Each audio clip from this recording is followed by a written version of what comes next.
এটা তোমরা দেখে বুঝতে পারছো নিশ্চয়ই, এটা একটা আঁচিল। ঘাড়ে বহু বছর ধরে এই আঁচিলটা রয়েছে।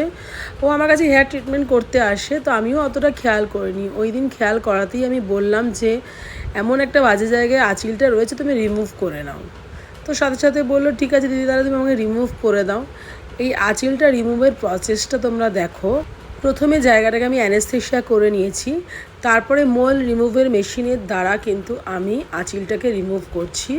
বেশ কিছুক্ষণ সময় লাগে, কারো কারো ক্ষেত্রে একটা সিটিংয়েই হয়ে যায়, আবার অনেকের ক্ষেত্রে দেখা যায় দুটো সিটিংও লাগে। সেটা সম্পূর্ণ দেখে আমাকে বলতে হয়। অনেকেরই জিজ্ঞাসা যে দিদি আঁচিল রিমুভ করতে কতক্ষণ লাগে বা কদিন লাগে, সেটা কোনো ব্যাপার না। সেটা দেখেই কিন্তু আমি, তোমরা ফটো পাঠালেই আমি দেখে কিন্তু বলে দিতে পারবো যে একটা সিটিংয়েই হয়ে যাবে কি না।